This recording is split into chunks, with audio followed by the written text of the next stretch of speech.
Good morning, good afternoon, good evening, wherever you are. Welcome back to Automation Days Asia 2024. This is day one, track two. My name is John. I am your host today. We are very grateful to have Gregor, who is actually joining us today, running through a quick workshop to share with us his understanding on intelligent automation itself. Hi, Gregor. How are you today doing? I'm great. Thank you. Thank you so much for having me, and thank you so much for the time and the platform to share my knowledge about automation and RPA. No worries. So, Gregor, I'm going to hand over the session to you. I think I'm really looking forward to learn a little bit on what this intelligent automation means, and hopefully our audience also find that helpful as well. Over to you. Yeah, it is changing the way that we are working, and it's changing it really fast. In this presentation, I am not just going to tell you about it. I'm going to show you practical demos of some of the newest technologies in automation that are coming. And then we'll take a step back from the newest and latest advancements, and we'll look at how to build a automation process using a technology that anybody should have on their computer that is from Microsoft, that is called Microsoft Power Automate. Is a tool that is used to automate your manual repetitive tasks. And now with automation, or with intelligent automation, or with AI, you can actually do so much more of different automation. Wow. So I'm really excited about this, and can't wait to kick things off. All right, over to you then. Let's hear it. Awesome. I'll just introduce myself a little bit more to put into context what I do and why I'm talking about intelligent automation. So for a decade, I've been working in big 5 consulting companies as a senior manager in AI, in intelligent automation, in RPA, where my main task was to identify processes for automation, identify the technology to use to automate, and then implement the process and automate the solution. After my career there, I started a startup that was called Process Lens, aimed at identifying and finding processes that are for automation. I sold this startup successfully, and now I'm running another startup, or another company right now, that is a company that is dedicated, Pudyai. It's a company that is dedicated in creating generative AI solutions that are used to automate different processes. Imagine an analyst who is looking at different tables. By looking at these different tables with numbers and so forth, they're doing some calculations. Now, all of these steps and all of these calculations are now performed just very quickly by generative AI that writes a report about the summary of the data that is sold. The analysts used to do this manually. So this is the kind of automations that we do right now with generative AI. With generative AI, automations and automating processes became much more democratized. And in the presentation, before we go into the video, I want to show you how the blend is happening between RPA and AI, and how, if we blend these two technologies, we can really automate a lot of our processes. So just to maybe kick things off, things are changing. I don't want to be the one to say that. McKinsey estimates in a survey that 1 in 4 employees are going to have to look for a different occupation by 2030. So this statistic is also almost 2 years old, and since then technology has accelerated a lot more, and lots more changes have been brought into production and into our daily operations. Changes that allow us to become much more productive. It's all about becoming more productive with the tools and technologies that we have. So just to give a little bit of an overview and to contextualize this change. So every company has different departments, has a sales department, a marketing department, a finance department. And in each one of these departments, we have colleagues and employees that are doing different processes. Most of these processes are done on the computer. And for the business to grow and to scale, to acquire new customers, you have to hire more people to do more accounting work, to do more marketing work, to do more deals, and so forth. However, each one of these practices or each one of these departments relies on the different processes and technologies that we use on our computer. So what are some of these activities that people are doing in all of these different departments?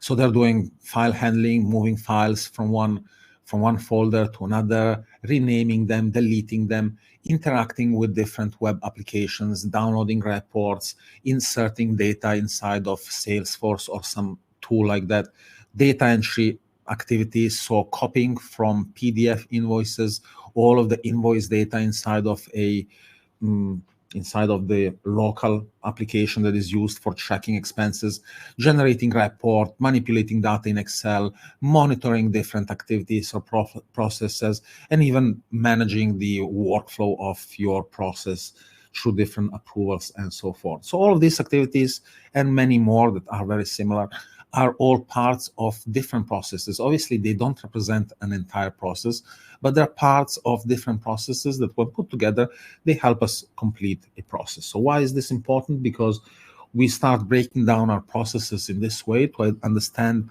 the different parts and activities that we can automate and that we can transform first with RPA or with AI and so forth. So one thing to notice or to note about processes is that until we had democratized AI, we're primarily using RPA, so robotic process automation. If anybody is new to robotic process automation, it was a very cool, trendy term a decade ago, and maybe with the rise of generative AI now has seen some some doubts, or maybe people worrying like, what are going to do the RPA vendors going to do when there is AI that is generating more code. However, the idea is to automate a process from the beginning until the end. So previously, robotic process automation was great because it helped us automate all of the repetitive and manual work. So moving data from an Excel sheet into a web application, extracting data from a PDF and putting it in an application, and stuff that is manual and repetitive. It is a great use case for RPA. When you don't have exceptions, when there is large volumes to be done, need to be done quickly, and most importantly, the activities that need to be performed are quite repetitive, follow few exceptions, and are quite manual in their nature, obviously on the computer. Now, the other parts of our process were the cognitive parts of the process. So the parts where we reason, we take a decision, we understand the data that we see in front of us, where we contextualize some context to make a decision. Now, with generative AI, this cognitive part, for many senses, has been also democratized and has been democratized to a point where it's very easy to combine it with RPA and truly achieve really great automations.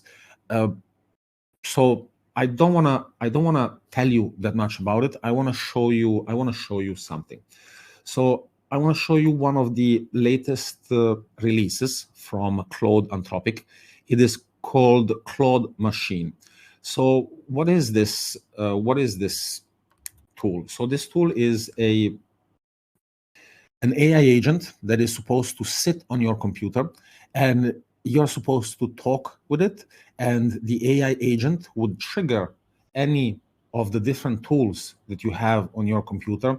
Would that be Visual Studio for writing code, Microsoft Office for Excel, or Excel for using tables, the browser, the calculator, whatever that is. The tool will use the different components or applications on your computer, and you would provide it instructions in normal language. You wouldn't have to code anything, and the automation or the tool would do everything for you.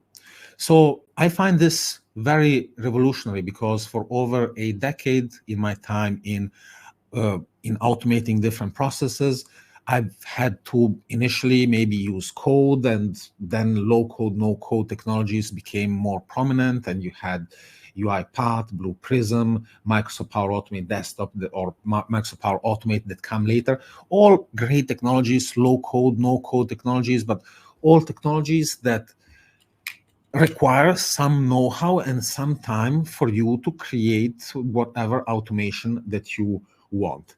Now, this cloud computer use is a complete revolution, because when I saw it the first time, it was very amazing, the concept and what they managed to achieve. Now, this cloud computer use has been since then adopted into different solutions for generating code and so forth. So let me show you a little bit how it works so that you get an idea of what I'm talking about here. So you have to provide it a task that it has to do. So for example, let's say that I want to create an Excel report of all of the top cities and their current weather and temperature. Excuse my spelling. So what are we doing here? I would like to create an Excel report of all of the top cities and their current weather temperatures. So we are going to give this into the agent. What is this agent going to do? This agent, it seems to have some issues. Let's see if it's going to recover. But the idea behind this agent is that it should start taking screenshots of your computer. So right now you see it that has taken a screenshot. Based on the screenshot that it takes, it interprets where the different elements on the computer are. It understands where the mouse is. It understands where the different icons are for the different tools, and it decides to move the mouse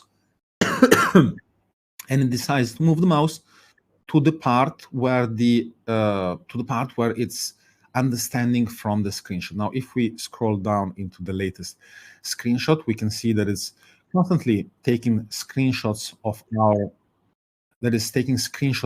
our monitor and figuring out in which part of the monitor to click. Now, I find this very, very revolutionary. Obviously, it is a technology in its infancy to a certain extent, meaning that it does also work on your computer if you were to install it. And I can maybe later I can also show a demo of it being used with the generation of code. So how is this working? This is, again, it has access to all of the different tools that you have on your computer. It is an AI agent that understands from the screenshot GPT Vision or Claude Anthropic. In this case, we're using Claude Anthropic. It is understanding the screenshot, the pixels, where to position the mouse, what buttons to click, and it is not going to stop working and stop doing whatever it is doing until the task is complete. Now, why is this so revolutionary? It is so revolutionary because to do an automation like this, initially, you would have had to sit in front of the computer and do what you have to do. Go to the different websites, prepare an Excel sheet, open the different tabs, and do what you had to do. However, this is to use this technology, which obviously I'm repeating again, it is still in its infancy. It has just been released. It is a demo for developers to use and to build very interesting solutions. So it is going to be a complete change to the way that we work. Now, so it has created also a Python file, which is really cool to process whatever it has to process. Now, obviously, you understand that if it has access to the entirety of our machine, there are some risks obviously involved with that. However, without thinking and considering maybe right now the risks of this, it is important to understand how these technologies are going to change the way that we interact with the computers on the everyday basis. So yes, it's great that we have automation tools that allow us to automate stuff and so forth. However, all of these technologies that are being released are really changing truly the way that we work. So if we had a tool like this, it's going to be available in 3 to 6 months, no more, where you're going to be able to install something like this on your computer, ask it to create your report or do much more complicated things, and it's going to do those things for you. Copilot from Microsoft, it is the same solution. It is still in its initial days in a beta release, but it's the same concept. It would allow you to use the Microsoft tools on your computer without you having to work with those tools. So we see here that our automation is continuing, is still running. Not 100% sure what is the report that it has created. However, I wanted to demonstrate. I want to demonstrate how fast things are changing in the way that we work and how fast the processes that we are used to working on in the traditional way are going to become obsolete. And maybe just to emphasize two more examples. So this is one example of one of the newest technologies that is going to be released pretty soon, that if installed on any computer, or also its competitor, which is Microsoft, that is preparing the same technology. Once this is released, it is going to give a very powerful tool to many. So this is still working. It's trying to save the file. It is going to give a very powerful tool to many people to enable them not to just repeat what they have been doing, but also, oh my God, it has came true for us. So we can see that the temperature in New York, in Los Angeles, Chicago, Houston, Phoenix, Philadelphia, and Dallas, it has found only the cities in the United States. We could ask it to maybe find us something in Southeast Asia for comparison, but we would leave it like that. So as I was discussing and talking with everybody and explaining how this work, we were able to create a great table without putting any effort into it. So from my original request, that was to create a weather table, or I want to create an Excel report of all of the top cities and their current weather temperature. I wasn't very specific about the top cities. So, I mean, if it took the top cities in the United States, that is fine. So it managed to actually create a report for us without us lifting a finger. So going back to what I was saying is that the way that we are working on our processes is changing. We become much more productive right now for the time being with all of these new tools and technologies that we have available to us. And right now it is the time of becoming more competitive, obviously until we will see what happens. However, right now the winner is going to be the one that knows how to leverage the tools that are available in their best interest to become much more productive than their counterparts at doing the work or processes that they're used on working. So just maybe to show you two more examples. So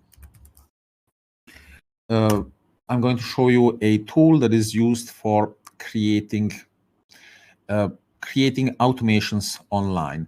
So again, this is also for purposes of a demo.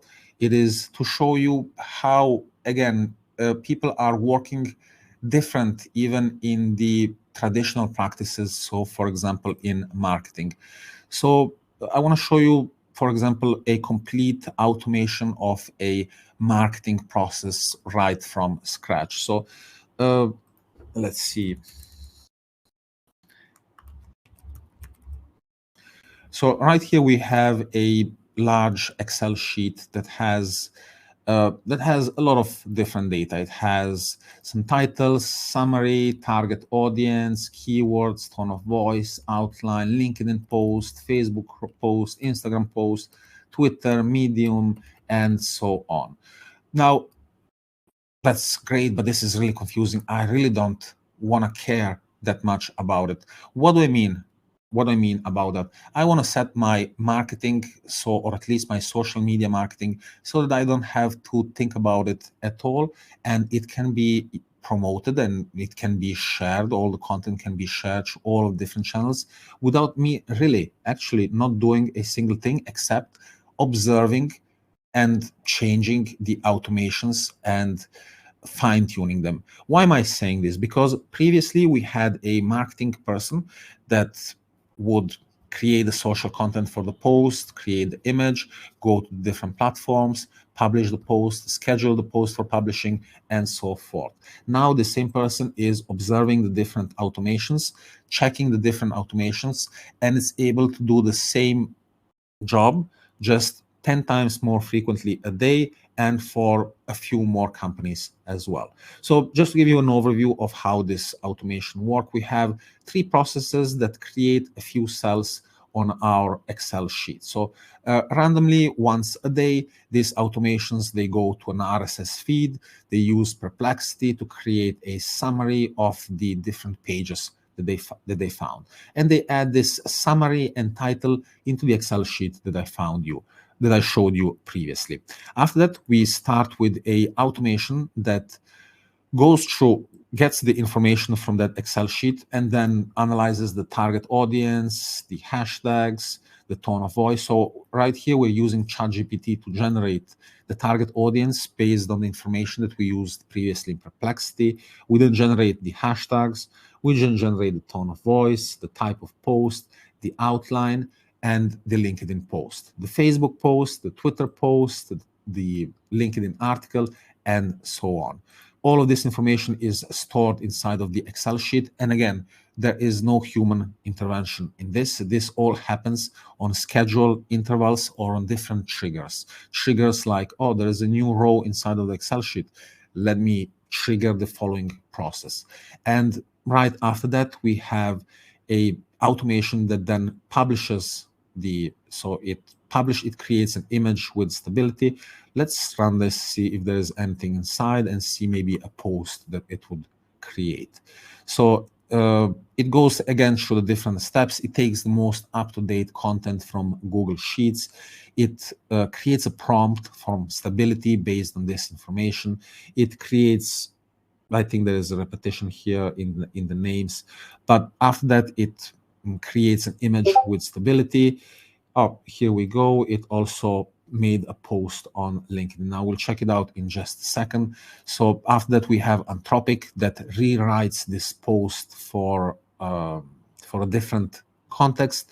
It's published to LinkedIn. It's updated in Excel, and a message is sent on Discord. Same thing is done, but the message is rewritten from another site. It is again published to LinkedIn, and it's again updated on Excel sheet, and a message is sent to Discord again. Just to show you maybe the message that is and the post that has been created, and we can see what it managed to publish. So right here we have the last. So this is the post that it managed to create. It looks a little bit suspicious, like AI generated, but again, my role right now as marketing person becomes that of fine-tuning this process, making sure that this process performs well. Why? Because the work that has been done by the AI, I really wouldn't want to do that kind of work. It is not adding any value to me to create, schedule, and post this post. What I might be good at is fine-tuning the prompt so that we don't have a third hand sticking out here or countless fingers. Another thing that I would do is remove these from the prompt. So this would be the things that I would be right now doing as a marketing person, instead of doing the activities and tasks that we were doing previously. So the way, again, all of this to emphasize how the way that we are working is changing.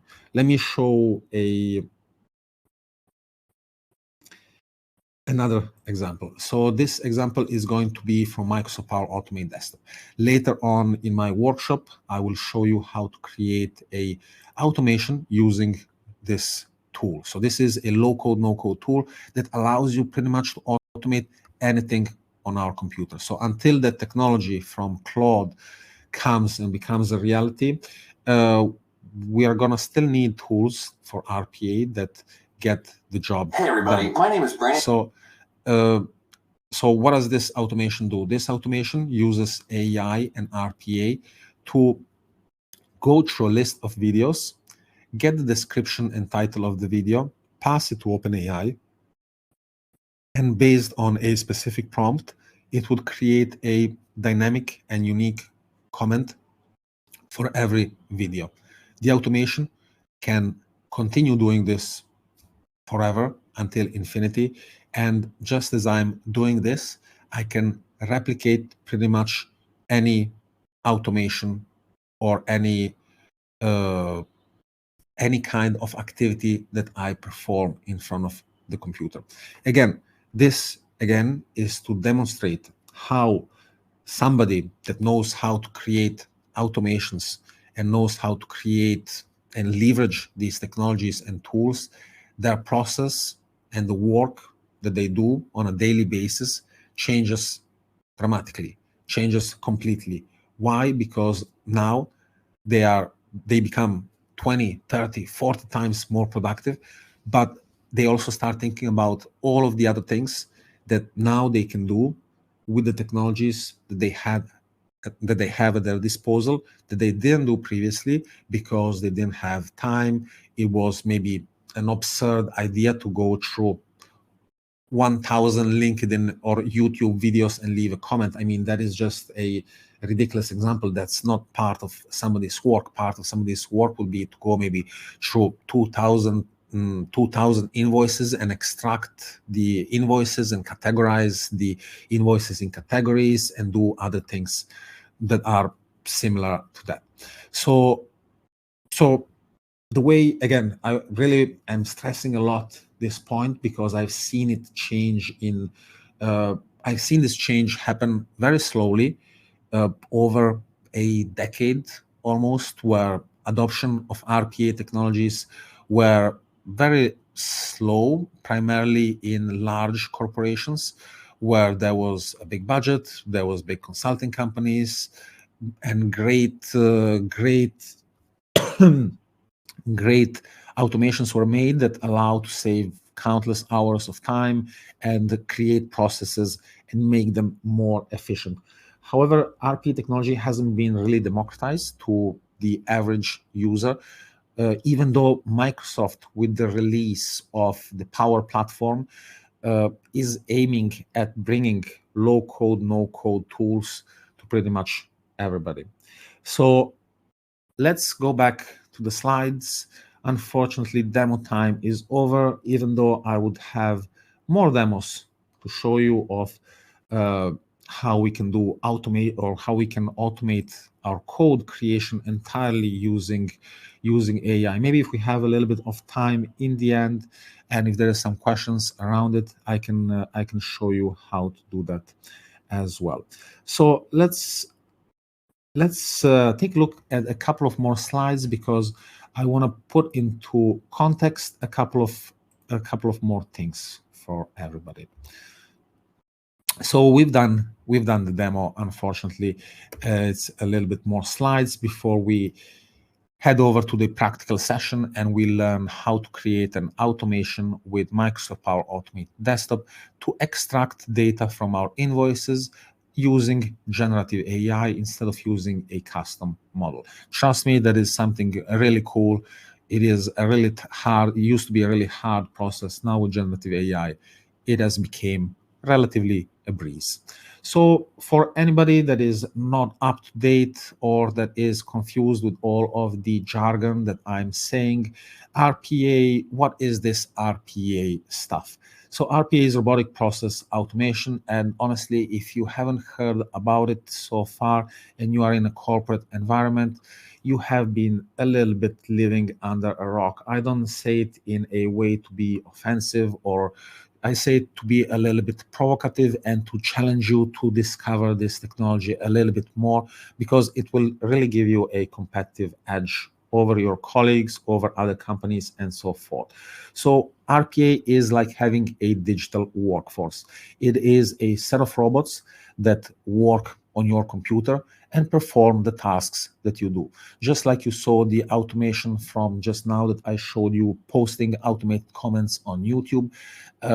The automation was running, it was moving my mouse, sending keyboards.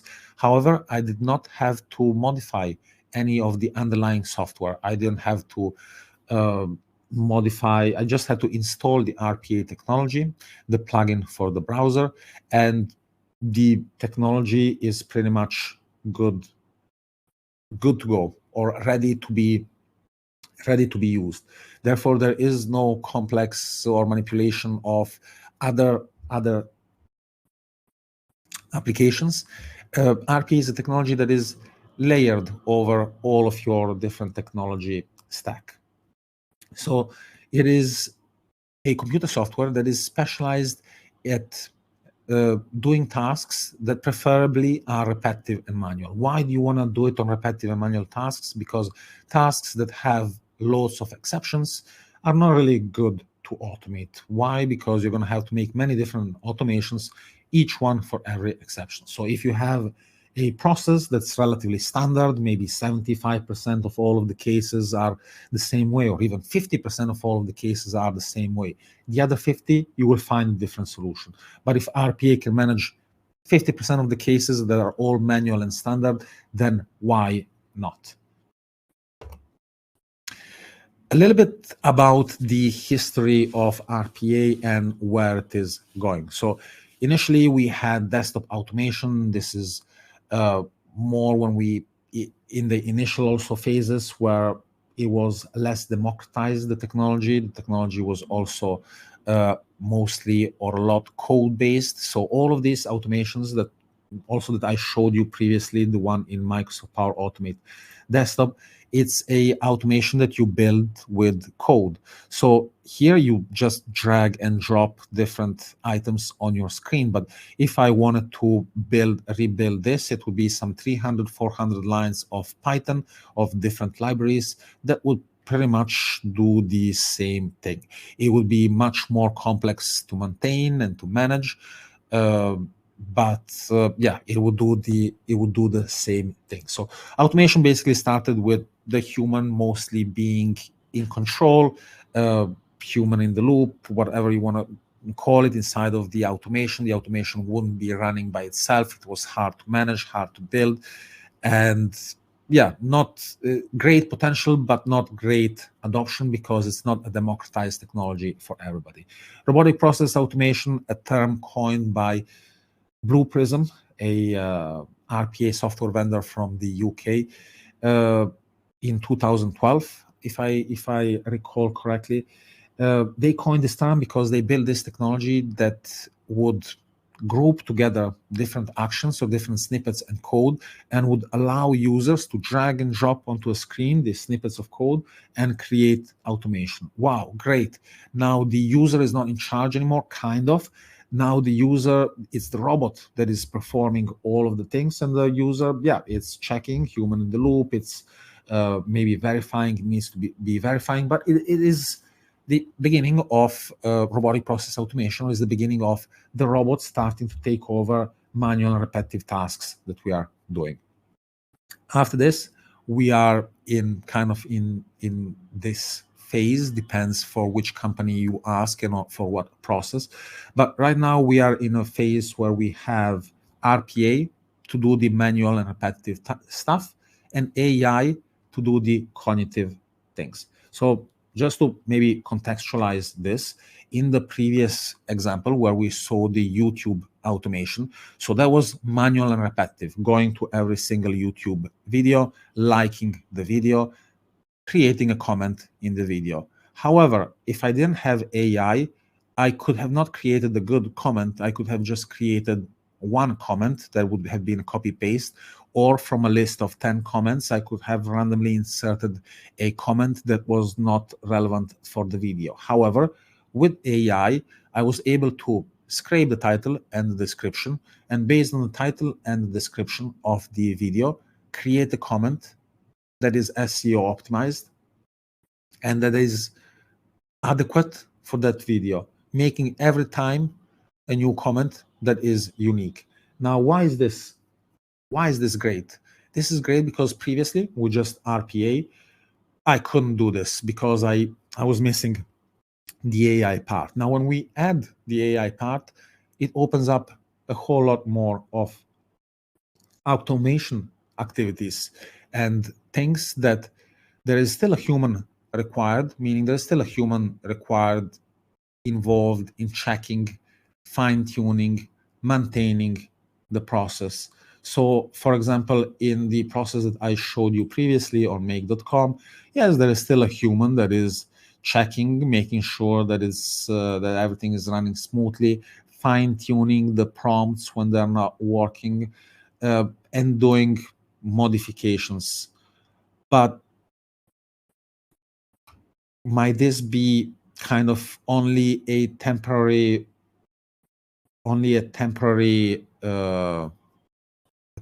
solution, meaning that right now we have the human that is checking, but that is only because it is a transition period, and that part that the human right now is doing or that they're doing is becoming less and less important and more delegated to automation. And the objective of artificial intelligence and RPA is to achieve end-to-end automation.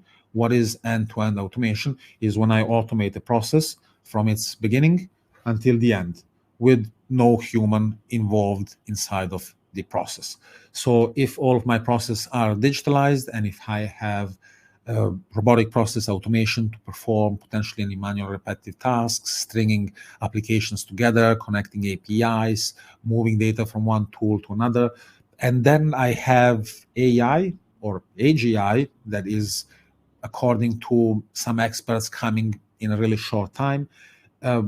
Then we really can ask of our computers to do pretty much whatever they want, and they would do all of those things, changing a lot the way that we interact with our daily work. So if you go back to the previous example that I showed you, the one of the computer use, now if we apply this to our work context and we say, can you please check my email and extract and download all of the PDFs that I received for invoices inside of this folder, and after that extract the totals, put them in an Excel sheet, and create me a report of the unpaid invoices while I do something else or I go get a coffee and so forth.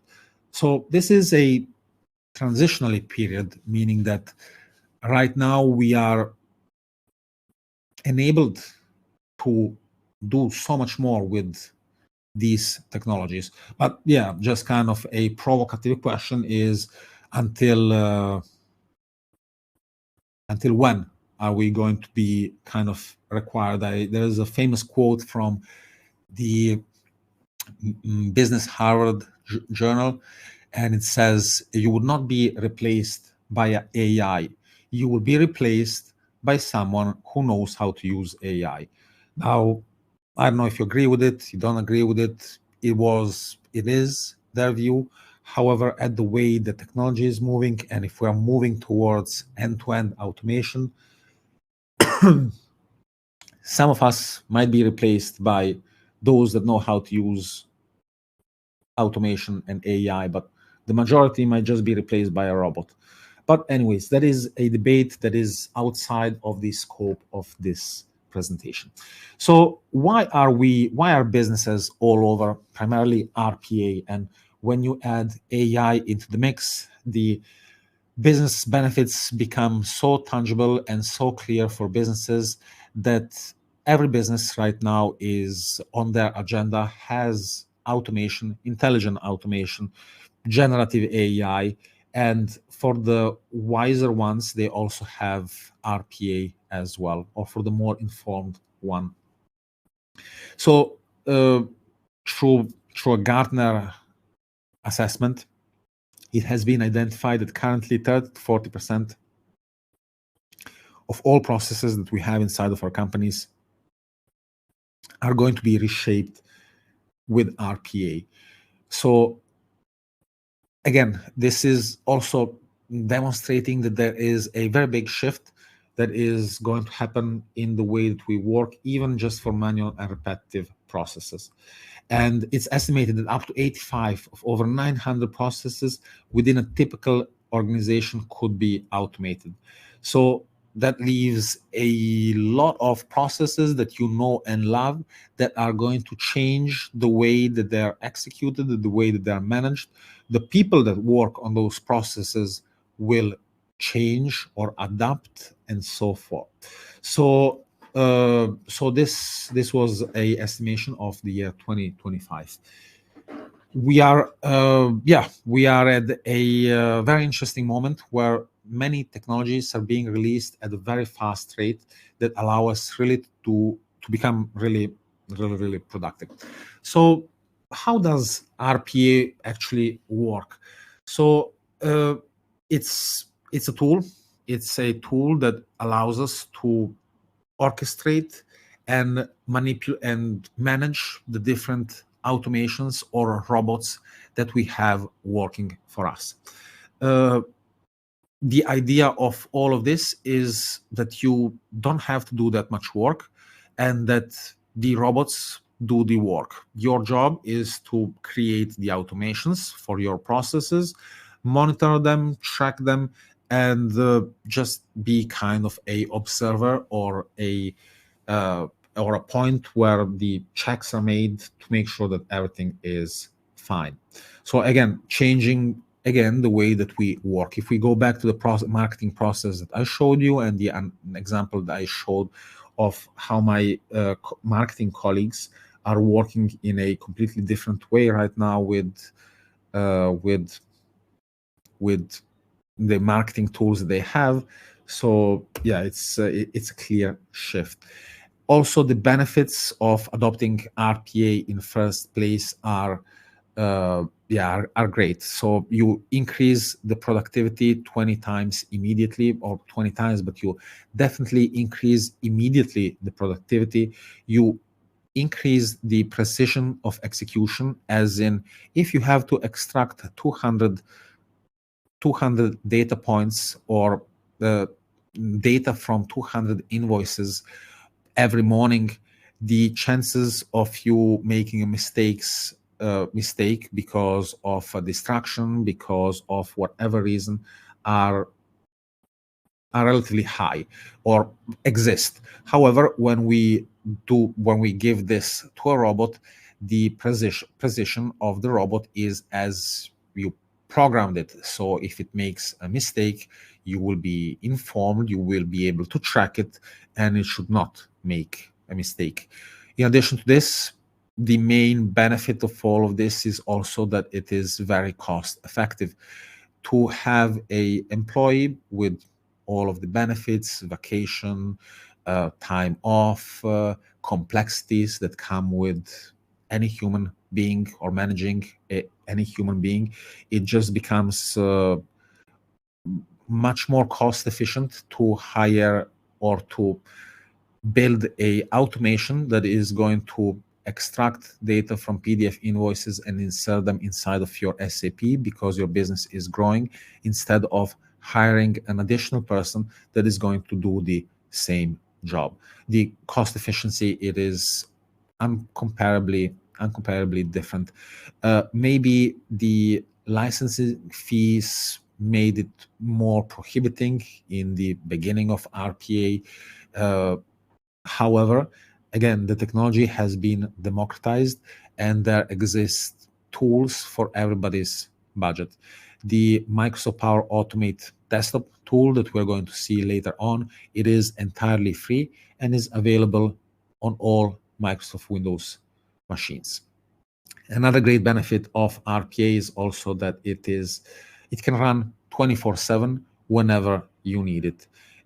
You can also scale it in a very agile manner, meaning that if you need to deploy more robots that are going to continue extracting data from your invoices because you have a backlog of 10,000 invoices that you need to resolve, great. You can provision more machines, more robots, create queues, and allow the different robots to manage the different tasks independently, taking the first one that is available. And this might be also a little bit of a controversial point or topic, meaning that often it is perceived that these automations and RPA stuff, it is going to take away the work that we do. So this is also something that we could debate for hours. However, some activities, yes, in the short term, yes, it's going to definitely take many activities away from you. It will open in the short term the door to new activities. However, it is going to take away from you mostly the things that are not rewarding to you, or activities that we have been doing that do not add any great value to ourselves, to our satisfaction, or to the work we are doing. Again, I'm always with the example of extracting data from PDF invoices because I have seen it in every single company where I have been. There is in the accounting department, there is somebody, a poor soul, that his job is to look at PDF invoices and extract data from those invoices. And yes, I mean, nobody's complaining and it's their job and so forth. However, when we automate this process, initially this person is maybe a little bit reluctant on doing the automation and that it is going to work. But after the automation has been completed and seeing that they don't have to do this thing that in every company is different. Somebody prints them on a piece of paper, somebody prints them and highlights them, somebody has 2 monitors, but the process is not rewarding for anybody that has been doing this. So employee satisfaction is an important thing.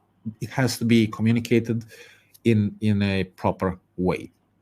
Also, RPA is, or this AI automations, or RPA intelligent automations, let's call them, they can be tracked, or not that they can be tracked, they are automatically tracked. They are logged. Every single step is available for debugging and to see what the automations and the robot have been doing. In addition to this, we have already made quite a bit of progress, and now robots have inside of companies being provisioned their own accounts as a entity, obviously not as a human entity, but as an entity, as if they were an employee, an actual employee with an account from the company doing different things on their servers or on their applications and on outside applications. And also RPA projects they have a quick turnover. So RPA projects are built in 2 to 3 weeks maximum. If it's taking you more time than that, there is something fishy going on with your automation. So Gen AI projects and intelligent automation projects, obviously that are not taking something extremely complex, but if we are automating a invoice extraction process from the beginning until the end with all of the business requirements, the meeting should not take more than the development and everything. It should not take more than 2 to 3 weeks to implementation, while the first returns or the break even would be achieved within 3 months, even faster. So lots of pros to start using RPA if you're not doing it already. So a little bit more terminology for 10 more minutes, and then let's jump into Power Automate, and let me transfer some knowledge to you on how to build your first automation with this free tool from Microsoft. So there's mainly three types of automation that you can build. An attended automation is where you have a human with a robot that is working together. We'll see an example in a second to understand a little bit better. Unattended is where you just have a robot every Monday morning at 9 a.m. It goes through a folder. It finds all of the invoices in this folder. It downloads them, extracts the data on Excel, and by the time you get to work, everything is done. And hybrid, it's a interaction between human and bots. What do I mean? The process is triggered at 12. It does something, then it stops. Then I come around 11. I do some modifications.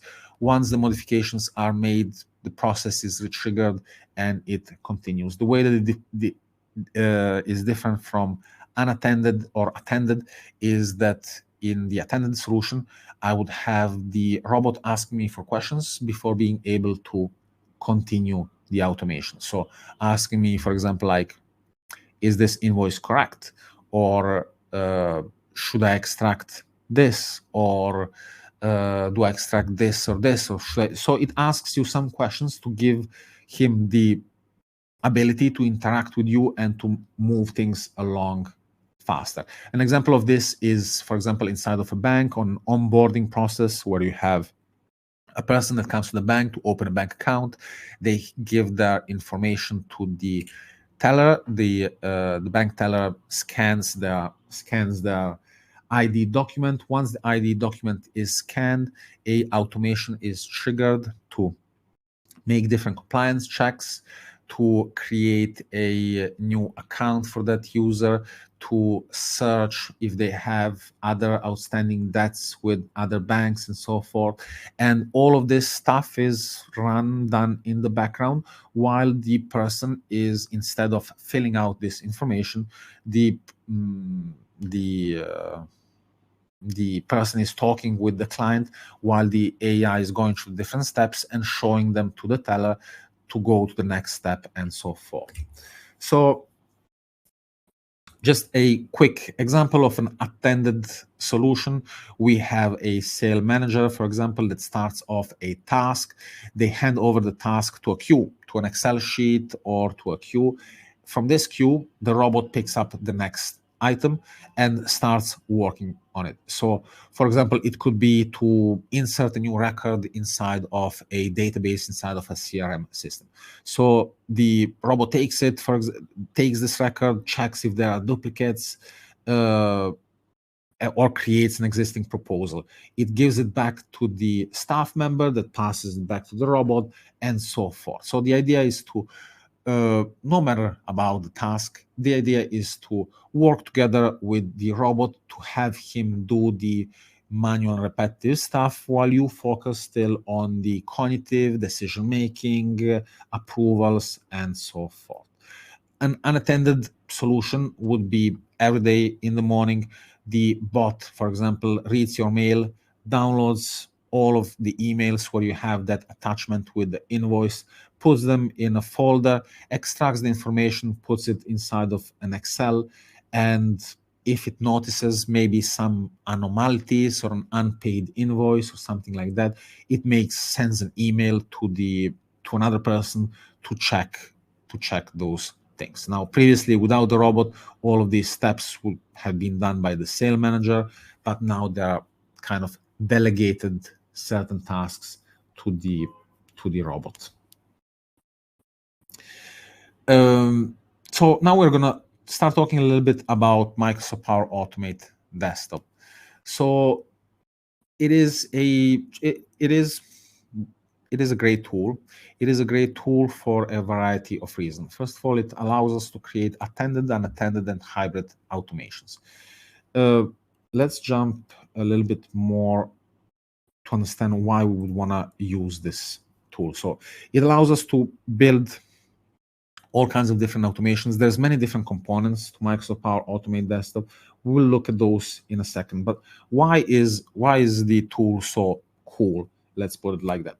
It is cool because it is a low-code, no-code tool that allows us to prototype RPA and AI solutions in a really, really short amount of time. So if we didn't have tools like Microsoft Power Automate Desktop, Blue Prism, UiPath, and so on, we would have to develop the automations with our IT department. Now, what is the issue with this is that if we delegate all of these tasks and activities to the IT department, they become swamped with requests. Why? Because to build these solutions in a traditional way with code, it takes a lot of time, months to years. It is a very slow process, back and forward. It really takes a long time, and also only some solutions are proposed to go through this process of building a solution. Your everyday process of extracting data from PDF invoices, you're just going to continue doing that by yourself before before a solution could be built from your IT department. That's why low-code, no-code technologies have a great adoption rate and are great solutions to use because they're aimed at business user. You have a much higher success rate because you can iterate through solutions in a very fast way. It takes you to build a solution days, not weeks, and it is used by both IT and business people, primarily aimed at business people to give them the ability to automate and to bring innovation using technology inside of the processes they do inside of different departments inside of the company. So all of this brings me to the Power Platform. So Microsoft has released this tool that is called the Microsoft Power Platform. Now, why is this tool so cool? Again, it is very useful because in the early 2000s, Microsoft released the Office suite, Excel, PowerPoint, Word,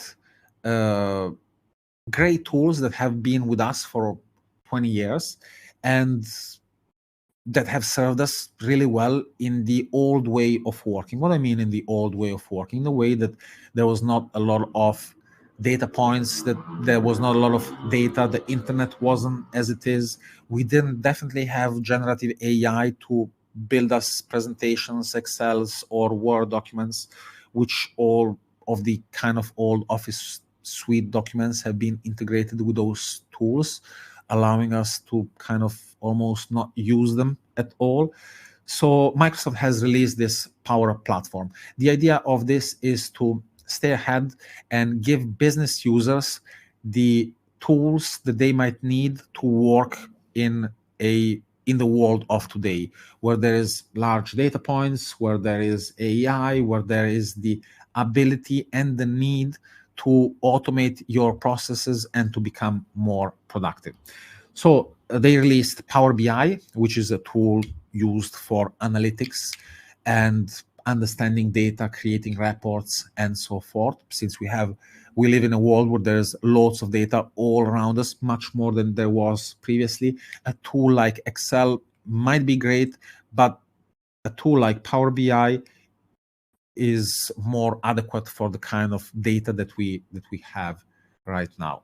Power Apps, a tool that allows any business user to create a application inside of without knowing how to code, just by dragging and dropping. Why is this great? Because users can now create portals inside of the company. They can create forms where other users collect information, a little bit like BPM tools, but they can also create any kind of website or tool that they might require. So let's say we wanted to create a tool where we upload the PDF invoice, and on the page we already see the information that is extracted, and with the click it's sent automatically to the server. Now we could do this without big effort in Power Apps, without coding almost a line of code.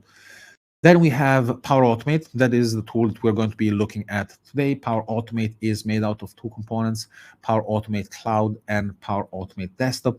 Why is this tool so great? This tool is great because it allows you to automate anything that you have installed on your computer with the desktop version, or with the cloud version, it allows you to automate any API that you have in the cloud. So take, for example, Google Sheets, Google Drive, Excel Online, any kind of application running through an API can be automated, while also any application that you are using on your computer can be automated. So you can automate pretty much anything that comes to mind. And lastly, we have Power Virtual Agents. This might have a different name, such as Copilot or something similar. And it is basically the solution that allows anybody to create custom chatbots and copilots. What does that mean? Great. Everybody wants a ChatGPT with their own data. So this is a enterprise solution that allows you within your company to create chatbots that are based on GPT, that you can add your own data. But not only that you can add your own data, you can also string them together with all of the different tools. So for example, the chat can be an interface to send data to a Microsoft Power Automate automation that is going to perform some tasks and then retrieve some data and give it back to the chatbot, giving for even more kind of integration of services. Now, all of these tools are great also because they fit very well inside of the Microsoft architecture and with the different tools that are present already in many companies. So why would we want to use the Power Platform? For time efficiency, because it is going to allow us to save time. It is going to allow us to, it is cheap. It is the Pro version. It is relatively cheap compared to other vendors, and it's also the desktop version is entirely for free. So it's a very cost-effective solution. It also streamlines the data inside of your organization to make all different applications talk between each other. Now, who is this stuff for? Maybe I should have said this a little bit previously, but it is a very large audience. I mean, without narrowing it down, if you are using a computer, you should be looking at ways on how to become more productive with the tools that are already available. If you're not doing so, you will be left behind because of, I've showed you processes in this slide or in this presentation where using tools you have an incredible advantage compared to somebody that is not. However, so who is building solutions with Microsoft Power Automate Desktop, for example? Citizen developers. Who are citizen developers? Citizen developers are business users with no knowledge of IT coding, absolutely zero, but with knowledge of their business process, with a little bit of hustle and bustle, let's put it like that. They are able to learn these low-code, no-code tools and become citizen developers. It is also used by professional developers because it allows them to do different things and build different things in a much faster way. It is used by IT departments for the same reason. Business analysts that want to automate different activities that they are doing, system integrators, and cross-functional teams. Pretty much anybody inside of a company. So I'm not going to cover the features and capabilities of Power Automate. We're just going to see them live in a demo. What I do want to bring your attention to is what is Microsoft Power Automate composed of. So it's composed of Process Advisor, Cloud Flow, and Desktop RPA. So what is Process Advisor? Process Advisor is a tool that is going to allow you to do process mining and task mining. So it is going to allow you to understand your processes based either on the steps that you perform inside of your process or on the logs that have been obtained from your process. Now the tool is going to collect this information from you. You're going to upload it. You're going to instruct it. Once the information has been collected into it, Process Advisor will show you where you have bottlenecks inside of your process. It will simulate different steps inside of your process. It will give you a visual representation of your process. It is a great tool for searching for a process to automate and identifying where inside of that process you should improve it. So it will give you the ability to visualize how long it takes from one step to another, so that you can figure out where the bottlenecks inside of the process are.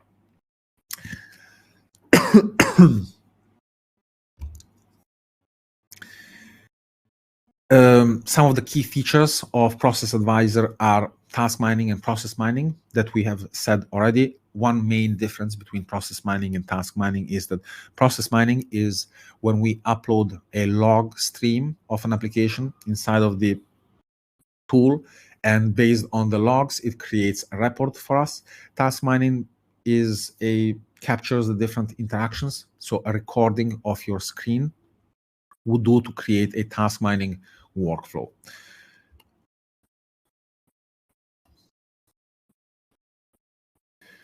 All right, let's move on to Power Automate Desktop. Power Automate Desktop is the second component of this suite. It allows us to automate any tool or any software that we have installed on our computer and our browser. So imagine any tool from SAP to Salesforce to pretty much anything that we have on our computer. Microsoft Power Automate Desktop, one way or another, is able to replicate the steps that you do on those the steps that you do on those applications. So what are some of the capabilities of Microsoft Power Automate Desktop? We are going to see those in just a second, but it allows you to record the process so that you don't have to build it yourself. You click a button, it records the different things. It gives you pre-built actions that you can drag and drop, allows you to create different flows, and it's integrated with the Microsoft suite and with many other tools. So it's very easy to set up and to use. Now, finally, the last component of these tools from Microsoft for automation is Power Automate Flow. Power Automate Flow allows you to connect different APIs or web applications. So let's say you wanted to send an email with data from a Excel sheet online.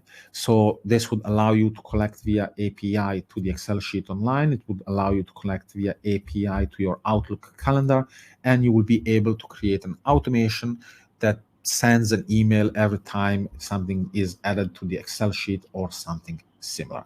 So just to recap, desktop is used for automating stuff on your local computer, different software that is not in the cloud. Flow is used for automating different APIs or things that are in the cloud. Okay, so that's it. Let's jump into the practical part of the workshop. Now, we don't have that much time left, so I wanted to give you a little bit of an overview of this tool from Microsoft. Why? Because it is very easy to use, and also it is free and it's available with every license of Microsoft. So if you go to your Windows button and you type in Power Automate, you should see it already pre-installed. If it's not pre-installed, you can get it from the Microsoft Store. I think it's called like that, from the Microsoft Store. On the Microsoft Store, you can search for Power Automate. Let's see if we can find it.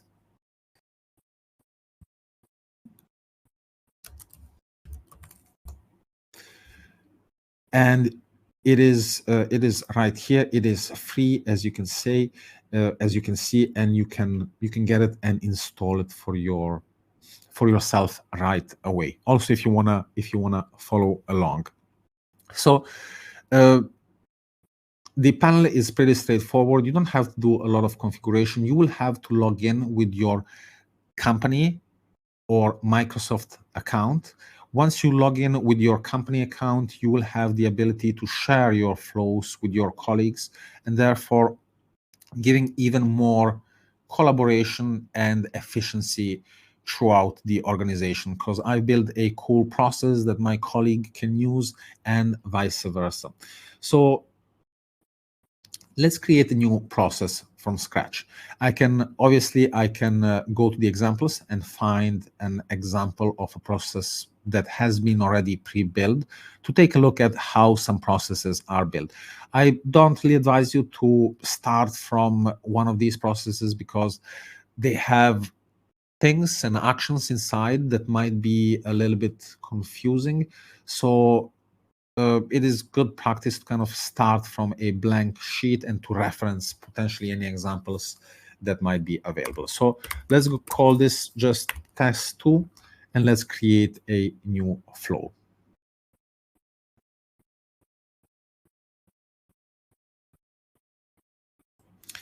So a new window is open. This window is going to be used as the Canva where we are going to be building our automation. As you can see that there is no code involved here. The interface is very straightforward. On the left side, we have all of the different actions that we can use. So for example, browser automation, launching a new Google Chrome. And once we add one of these actions, there's always going to be a pop-up window that is going to appear, that is going to ask us to insert some configuration for whatever element that we have inserted. So now right here, we insert the element to launch a new Google Chrome. So it's asking us, launch a new instance or attach to a running one. So if we launch a new one, we're going to have to add a link. So let's make it go to google.com. Windows state maximized, normal, however you want, target desktop, local computer. In case you had a virtual machine or something like that, you could change more settings. But why am I showing you this is just to show you that it is pretty straightforward. It does require a little bit of playing around, knowing what kind of actions there are. If I don't know if there is an action, I can search for it here. So for example, like text, is there something regarding text? Or maybe, for example, like trim text and so forth. So if you're undecided about an action, just maybe add it here, and you will save time on searching it. So you can see that, yeah, there's many different things for Click. They're also grouped in different categories: UI automation, browser automation. So one important thing to learn about Microsoft Power Automate Desktop is that it does two kinds of automation primarily: browser automation and UI automation. Browser automation is when we try to automate different things in the browser, like in this example right here, where we launch a new Chrome. UI automation is when we try to automate some kind of application that we have on our computer. So Salesforce, SAP, or something like that. We would use UI automation. So these are the actions. Very, very straightforward, relatively intuitive. And the way that a process works is that you just drag and drop different actions here. Every time, again, you drag and drop an action. Mostly two things are created. You get a configuration window of that action, and also each one of these actions creates a variable. So the browser action created the variable that is called browser. This set variable obviously created the variable, and many other actions also create variables. What are these variables? These variables are containers that are created for us to store different information. So in this example, launch new Chrome. If we look right here, variable produced browser. So this gives me the ability to use this browser in other parts of my process. So let's say I wanted to do a click. So let's look for click. So we can do a click on a web page or click download link. We want to do a click link on a web page. And as we can see, web browser instance, it is asking us to give it the instance. In here, I can see that the browser instance has been set. That is the variable that was created previously, and I can configure the rest. Now, if I had more browsers, if I want to launch more browsers, more variables would have been created that would have ended up here, and I could choose with which one I can interact. So to configure this, click on web page, web browser, UI element, click type. Oh, but we're missing one thing. What is this UI element? So this is another kind of component that might sound new to you, but it's important to Power Automate. And there's not that many components. It is this UI elements, and that's pretty much everything that you have to conceptualize about Power Automate. The rest is just learning what different buttons do and learning the different actions and how to put them together. But what are these UI elements? UI elements are connections that we make with the browser or with a application. So let me go here to Google, for example, and you're going to notice already that there is a red field that is being highlighted around each element on the page. What is happening? So Microsoft Power Automate Desktop is reading the HTML of the page. It is trying to identify the different elements that we have on the page and give us a visual representation so that it helps us choose what we want to click on and do. So for example, we want to search something in here. So I'm going to position this in the search bar, do a right click. We're going to position this in the search bar, do a right click, and send a right click. So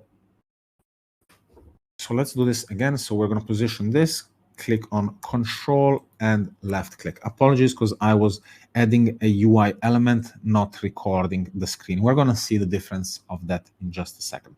So what did this create? If we go in here, this created a connection with that text area. So we told in here, we are click link on web page on the browser, and we just create the connection where we want to click that link. Now, very easy, very straightforward. That's all that we had to do. Let's try our automation and see if it's going to click where it is supposed to click. So it opens the browser, that's fine. And I don't think we're going to see the click yet. But yeah, it managed to click. We were able to see it. It clicked inside where it was supposed to click. So in just kind of very, very easily, we managed to open a browser, make a click, and now let's add some text inside of the text field. Now I can look for browser automation here, look for different web form filling, populate text on field, send keystrokes. I can do different things. However, an even easier way of creating our automation is just click on the record button. And once the record button appears, we're going to have the ability, first of all, to record also with images. If we are automating something that's really complex, an old application that's really hard, it's still doable. We can automate it with images. It is going to take longer because if the screen resolution changes, we have to add the solution for that also. But if the screen resolution doesn't change and it's running on your machine, image recording is a great solution for very complex automations where you might not be able to interact with a very legacy application. So yeah, just keep that in mind. However, back to our automation, I can just click on the record button and click on the text area, right click on the text area. Now I have many more fields. Now when I'm using the recorder, I'm not just trying to identify different elements with which to interact. I also have the ability to know what Power Automate can do with this element. So if I kind of scroll around and identify different elements, each element that I click on is going to have a different kind of menu. So this one, I can send the right click, perform a left click, select parent element, and so forth. Now, if I go to the text box, text area, it says in the red marking, and I right click in there, and I click on populate text field, I'll have the ability to simulate the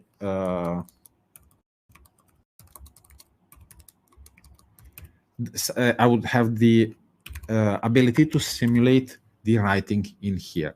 So let's add this and let's finish our recording. Let's click on done. And this is going to create the steps that are needed to create that recording. So it created two steps. One is to launch a new Microsoft Edge, and one is to populate the text field. Let's remove the launch new Microsoft Edge. Let's remove the comments. And let's also remove let's keep the click for right now. And let's run our automation and see if it works. So what we want to do right now is we want to open Google. We want to click inside of the search, and then we want to type in only Automation Days Asia 2024. What is going to be the next thing? The next thing could be either to hit enter or to click on the Google search. So let's complete this search. How would we do it? We can either copy paste this click button right here. We can send keys from the mouse, for example, like an enter key. So let's send a enter key. I think this should work. Let's send it as a hardware keys. And all of these are configuration that you try out and you figure out what works, what doesn't on whatever automation. Also, it is very straightforward. In just kind of 4 steps, we're able to do something that with code would have taken much longer. So let's try this one more time and let's see if it works. This is a example of something that is manual and repetitive. So yeah, for example, we had to create an automation that does this repetitively. It's very easy and it's a great tool to do so. So this is our automation. It's you've seen how easy it is to build. There are a few other things obviously to consider.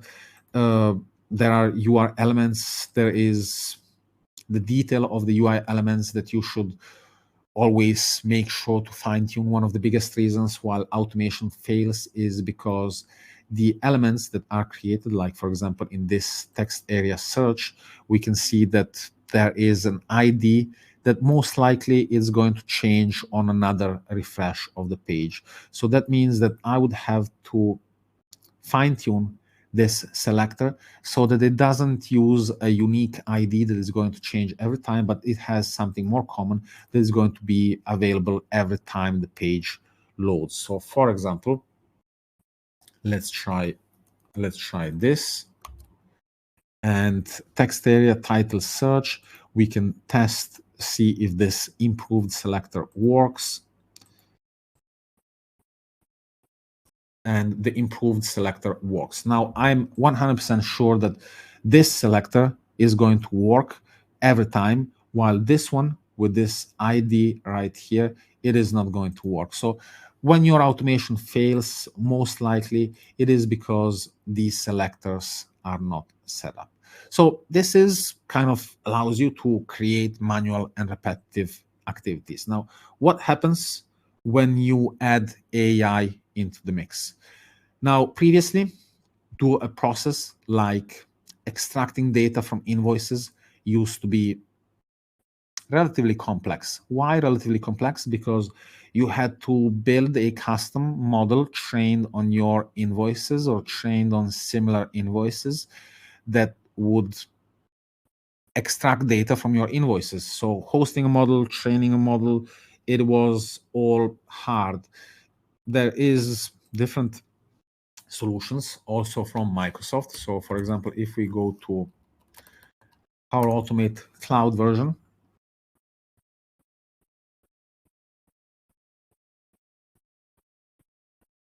and we go into the AI Hub that I don't have account on this account, we'll have the ability to create a custom model trained on our invoices. However, this process is time consuming, it is expensive, it is time consuming because you have to train it, you have to train the model on the different types of invoices that you have. However, if we were to use generative AI, and this kind of brings me back to the point that I was making initially, that if we were to kind of combine different technologies, we really are able to become very, very productive and really do a lot. So in this example right here, there is a invoice. Let's take a look at this invoice. So this invoice is on a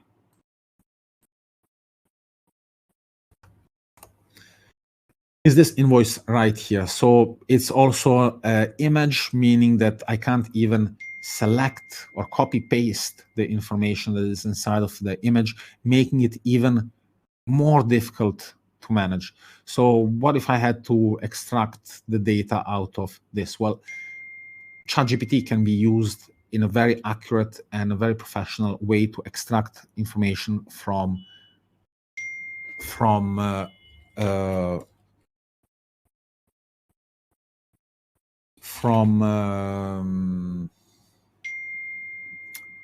from invoices that are images. So that's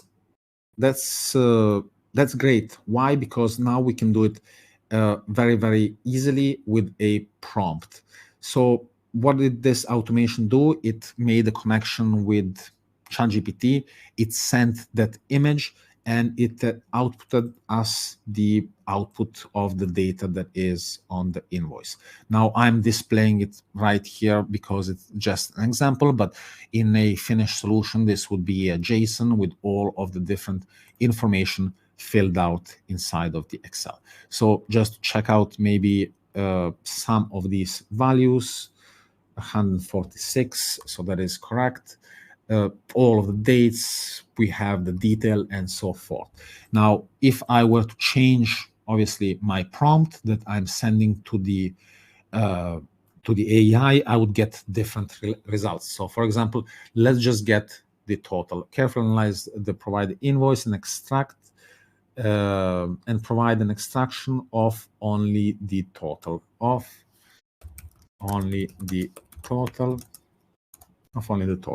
Let's save our automation and let's run it. And let's run it again.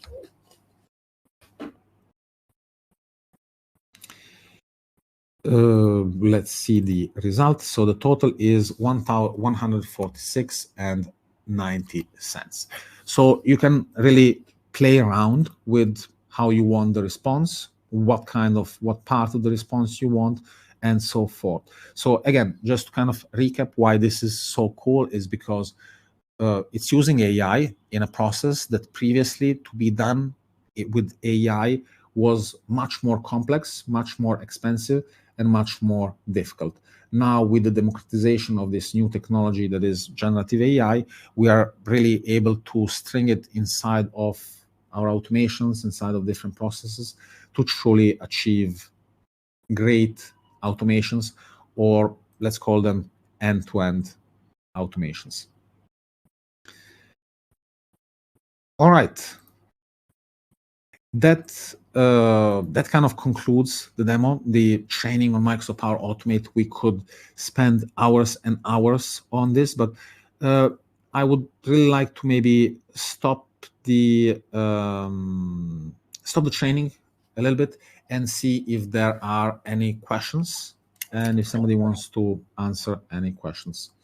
So, hi, Gregor. There are a couple of questions in the Q&A. Allow me to perhaps project it out for you. Just give me a sec. John, I think you're on mute, or I can't hear you. Oh, sorry, I'm on mute. Apologies. Can you hear me now?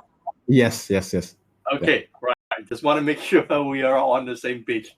So give me a moment. Let me just sort that out. So, okay. So allow me to quickly project the first question that we have from the audience here. Okay. So this is an interesting question. So he's saying that, hi, Gregor, how big do you think this can get, as in this automation stuff that we're talking about, right? Because this has not been possible for a long time, and the development is now going at a very, very, I should say, fast or high pace of development. Could you share your thoughts on this? Yeah, definitely. It's a great question. It's a question that is asked often. The speed at which this technology is arriving is just faster and faster. And also, another thing that I've noticed is that in my company, we use AI to build solutions for our customers. And lately, we are using AI to generate 90% of the code. 3 months ago, it was maybe 60. At the beginning of the year, it was copy paste from ChatGPT, so like 30%. So in a year, we have gone from kind of 30% of doing just ChatGPT copy and pasting of the code where you ask it, and it was already amazing because it was already saving you loads of time. But now we have different plugins installed on the tool that we use for coding, and I personally and my colleagues, we don't write a single line of code. There is somebody that still kind of fiddles around, but once you ask the AI what you need to do, you sit and you watch it generate the code, executing the code, reading the terminal in the code, launching the application in the browser, taking a screenshot of the application, debugging itself, fixing the bugs and errors that it's done, and you're just sitting and asking it what to do next.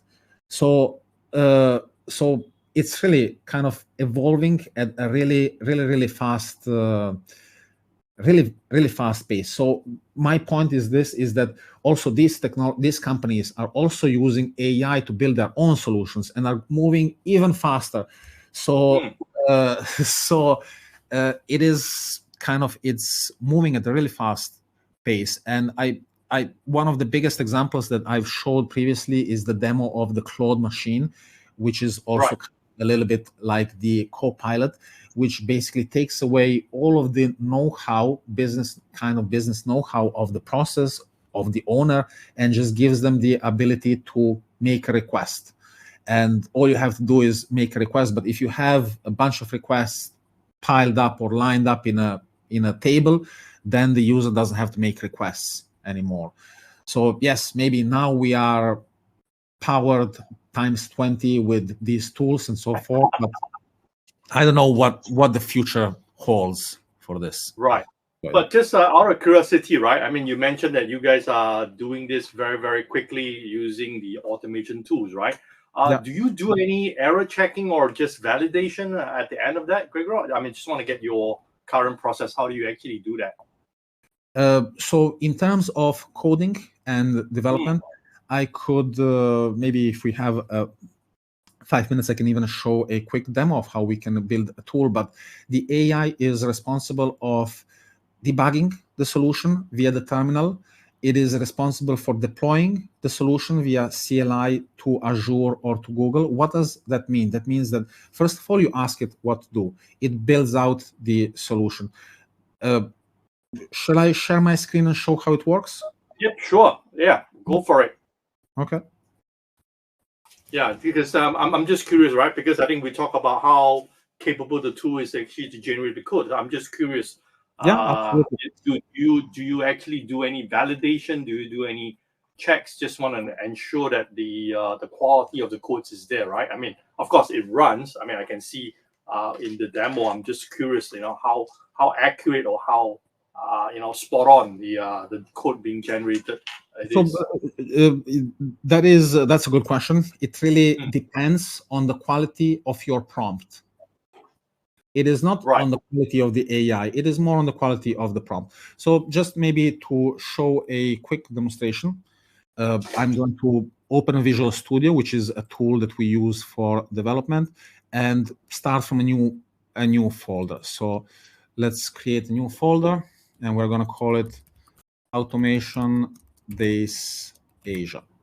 And in here, we're going to create a AI chatbot that uses Anthropic to reply to any questions that participants might have regarding the platform. So I really don't want to write a single line of code. I would want AI to complete everything for me, from creating the solution to testing it to deploying it, having it online. I just want to be a co-pilot. So So yeah, exactly. So we put together a couple of different plugins and access to computer, and we are using the tool that I showed previously to be able to test the machine. So the AI is capable of doing pretty much anything. So I want to build a AI chatbot that uses OpenAI, Anthropic, that uses, make it more complicated. Anthropic, that uses Anthropic for chat and knows everything about the event automation base Asia 24. Make a quick research about the event before coding. So I'm also going to give it my Anthropic API key so that it works right out of the box, so that I don't have to interact basically with it anymore. So let's create an API key.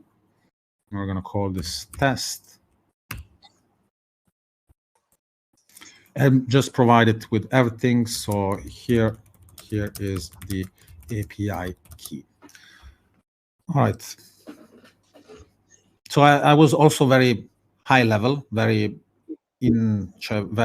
not accurate with my prompt. So it already knew that it should go to Automation Days Asia. It is using the same technology as I showed previously in the Claude machine. So it's going to the machine. It is going to take a screenshot of it. It is going to understand the context of it, click around. Okay. Occasionally we have some issues, but it doesn't matter. It is still going to try to attempt to complete the task until it succeeds. So right now, again, I'm just kind of standing as a co-pilot or as support, basically.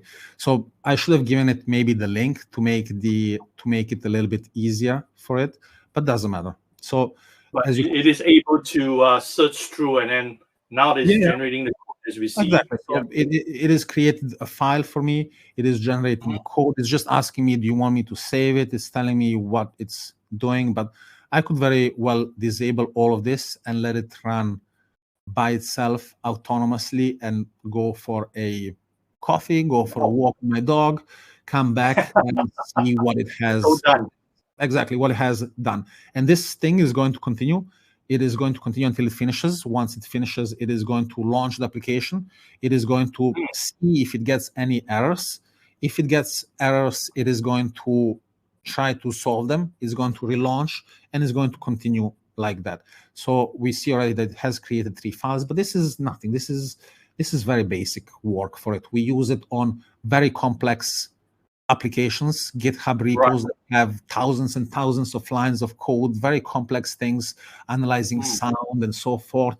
And it's able to propose us solutions and write code that would have taken us months to do in just hours.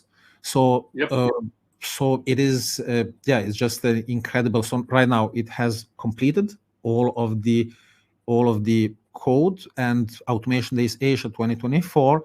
It has built it's testing it out. Apparently, it looks like it's working. Now we are going to test it out and see if we have it found an error. Great. So it's going to iterate on itself, fix the error, and then we're going to try it. I mean, we don't want to be debugging or going back to your question previously, how correct is this code? We could have also wrote like, create me all of the required tests to make sure that this code is of good quality, for example. The code seems to be doing its job to check through line by line, just to make sure the logic, the parameters are correct and all that, even the syntax. I mean, I can see that. Yeah, it is. It is doing a very proficient job, and it's incredible when you see it do this on a document or on a project that has hundreds of files, folders, files that have thousands of lines inside of them that are very complex, that that a human being would have taken really a long time just to understand what's going on. It's truly a superpower. And now you maybe understand why I said previously, I don't feel like, or the way that I'm working is changing. So I don't feel like writing a single line of code anymore. Why? Because in the time between, I mean, yeah, it is just more efficient. Like my job right now is to be a little bit of a supervisor, but I mean, in the beginning, it was still required to know how to set up the infrastructure and how to. So it has completed. So can we run it? I believe so. Yep. Let's see. Okay, let's run the command. I still didn't write not even the command to execute this. So this is our app. So let's see if it works. Ciao. API key not configured. All right, let's just solve this issue very quickly.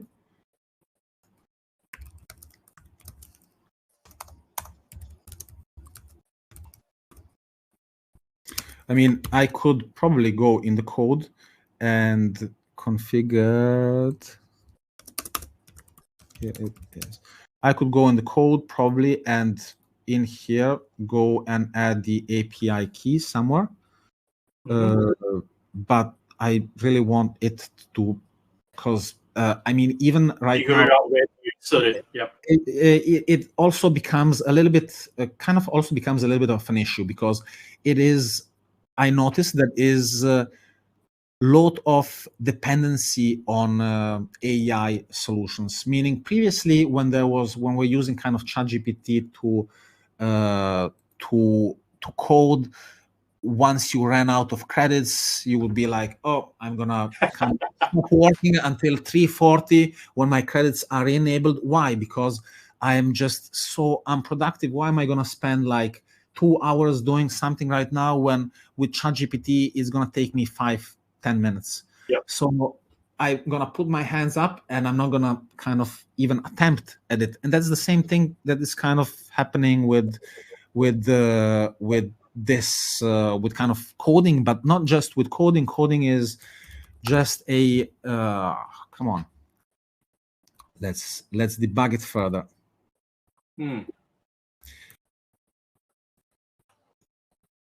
It's still testing itself, so I shouldn't really complain. So because it's still doing its own thing. As you can see, it's testing, the application is testing itself. It wrote whatever, it wrote something, it found out that it's not working, and now it is going to correct itself without me having to do anything. Meaning I said, no, let's go debug the application, but no, we don't have to do it. The AI is gonna debug itself, and it's gonna continue working on it until it's finished and it's working. It's finished and it's working. In this is, I think, the part that I was mentioning, that how do you check for error, is actually doing it itself. You don't have to lift it. Exactly, yes. Yeah. It is actually doing it itself, which is scary, amazing, curious for me, all at the same time. This actually raises the question you mentioned earlier in your presentation. Would they take away our job? Yes, I believe so. If you're a programmer, yeah. In my company, honestly, I don't really not looking to hire anybody anymore. So, well, it's still having some issues, but again, we're going to run this thing. I can see it's actually doing it. Yeah. And we're gonna see if it has an error now. Still, hey, I apologize, there's still an error. And yeah, right now I would have to trigger it again to go through it again, and the same process would repeat until it has completed. A thing to notice is that it cost us 35 cents to build all of this. So I really want to make it work. So I'm still this error.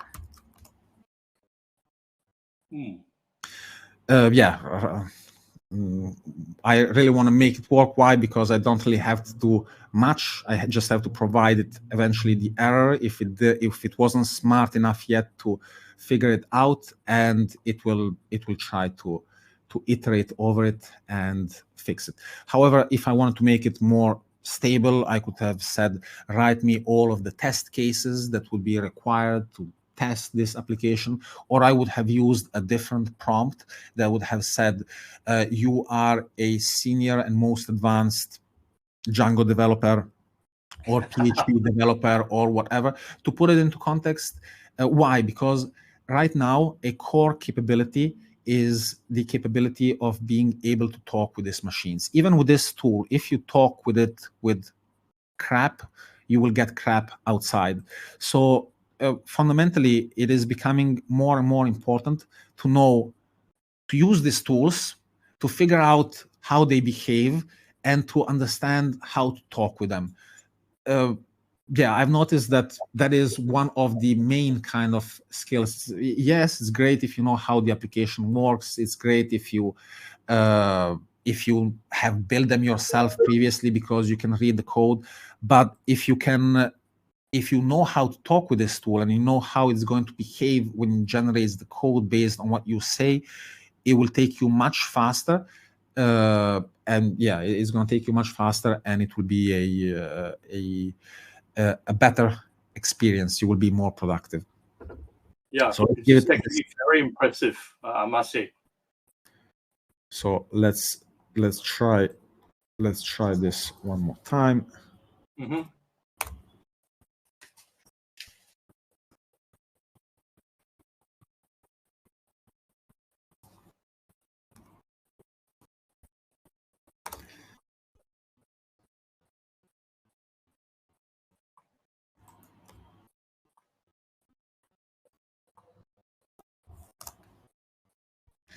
And maybe we did it. Yes, we did it. Hey, okay, it's working. Hey, it's working. Exactly. So now, if 10 minutes, yeah, interesting. Exactly. Wow. So this is using Anthropic, the most latest model. It is an AI chatbot. And now, for example, like if I wanted to improve it, I would download maybe all of the information. I would ask it to download. I would give it a link to make it a little bit easier for them, for the AI. I would give it the link to the automation days. Ask it to download as PDF the documents, and create me a RAG system for the chatbot, so that the chatbot knows all of the events. Or I could even tell it, look at all of the YouTube videos. Based on the transcript of all of the YouTube videos, create me an AI assistant that can give participant insights about kind of what's going on. And to build this, it would take half an hour. And it would not take half an hour of a human, but half an hour of somebody sitting there and clicking next. Impressive. Very, very impressive, Gregor. Right. Gregor, I would say that was actually a very interesting demo, and how you actually explain in very, very simple terms, right, how this could have been done. I mean, I wouldn't have believed it if I've not seen this session in progress, right, to say that, wow, that was just being a couple of clicks, and then it was like less than a couple of cents, and then you got it to run. Just impressive. We did it. We did it in the end. It wasn't like, oh, it's not going to work, or it did it halfway. In the end, it actually built what we asked it to build. Yep. Anyway, Gregor, thank you again for joining us for today. Really, really appreciate it. I think I've learned a lot of new tricks. I really need to set aside some time to check it out. I hope that it goes with our audience as well. And really, we want to thank you for joining us. So coming up next on the hour, we do have 2 other sessions on track 1, the automation paradox, as track 2 on selling smarter. Gregor, thanks again. Hope to catch up with you. Ciao. Thank you, everybody. Thank you, everybody, for participating. Best. Bye.